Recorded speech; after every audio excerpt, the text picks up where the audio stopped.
Hello children, let us continue chapter 6, Rise of Jainism and Buddhism. In the previous video we have studied about the rise of Buddhism as well as Jainism, and now we shall study about the Buddhism, the principles and the spread of Buddhism. Siddhartha, who later became known as Gautama Buddha and was born in 6th century BCE. So, Siddhartha was known as what? Siddhartha was known as Gautama Buddha and was born in 6th century BCE. Shuddhodana was his father, who was a king of Republic Shakya. Renowning kingly luxury and familial happiness, Siddhartha became a hermit. So, he renounced all the luxury lives and left his family and happiness and became a sage. He was distracted with the prevailing ways of life. Who was distracted? Siddhartha was distracted and he embarked upon the quest for truth, and he wanted to find out the truth, why the people are suffering. Attaining enlightenment, he became Buddha. After he was enlightened, he became Buddha. After becoming Buddha, the enlightened one, he first went to Sarnath to give his first sermon. And this has been called Dharma Chakra Pravartana. The first sermon was called as what? Dharma Chakra Pravartana. And he preached the 4 noble truths and 8-fold paths. What are the 4 noble truths? He declared that the whole world is full of sorrow and sufferings. They also explain the root cause of sorrow. Buddha realized that desire was a root cause of sorrow. Only by liberation of excessive desires, if we give up excessive desires, we can lead a peaceful life. Buddha preached 8-fold path for eliminating the desires. For that reason, to eliminate the desires, he preached 8-fold path. And this path, 8-fold path, is known as the middle path. What are the 8-fold paths, children? That is, right to action, right to speech, right to vision, right to livelihood, right to effort, right to recollection, right to resolve, right to thought. So these are, if you eliminate all these 8-fold paths, we can lead a happy and peaceful life. Now let us study the followers of new religion. Who were the followers of new religion? Wealthy merchants, artisans and common people.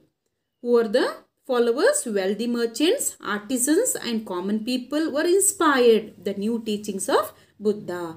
Buddha gave his message in Prakrit language of the common man and related them to various aspects in their traditions. So, how did he convey the message to the common man? In the Prakrit language to common man and related them to various aspects of their tradition. The atmosphere of new cities changed the ways of life of the people. So, this atmosphere has changed in the new cities, has changed the ways of life of the people, and the new religion became a ray of hope in the changed circumstances. So, the new religion became what? A ray of hope in the new circumference.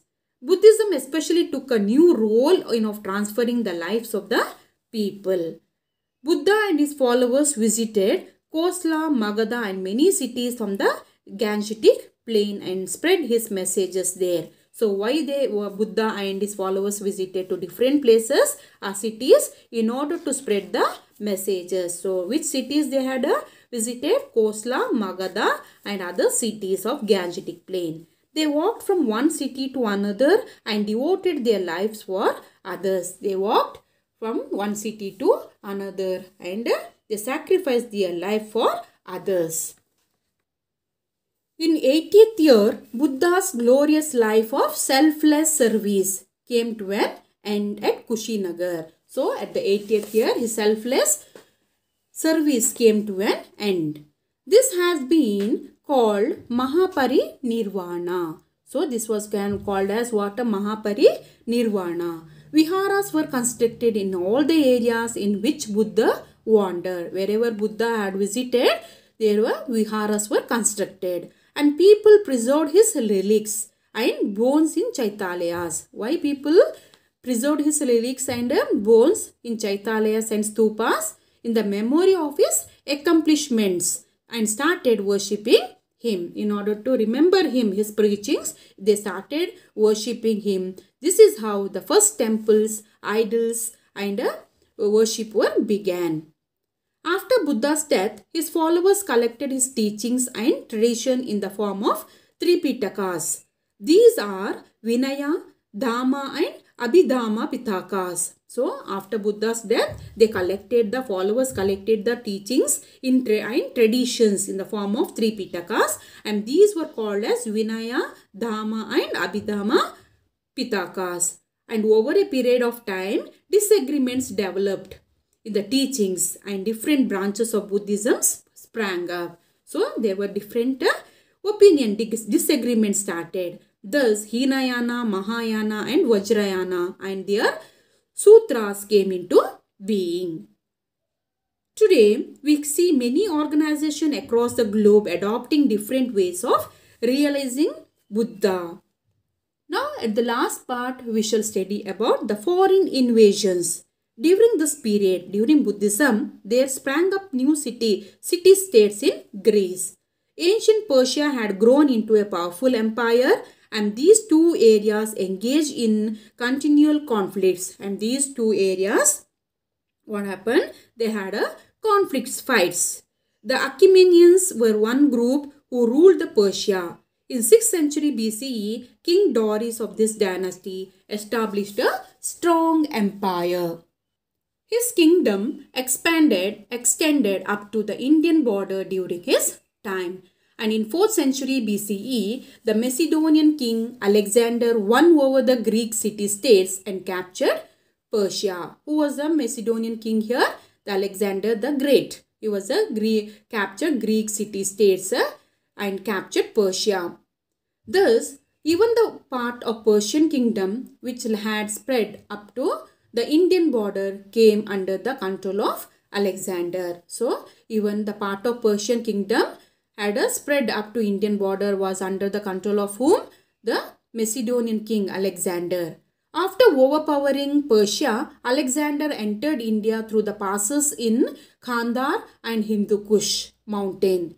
He advanced till Ravi and Beas city rivers and unable to proceed further. So, he extended till Ravi and Beas rivers and unable to move further. And he crossed the Indian border through river Jhelum. And on this way back home, he died at Babylonia. So, this is all about the rise and the spread of Buddhism, children. Hope all have understood about the rise and spread of Jainism and Buddhism. Thank you.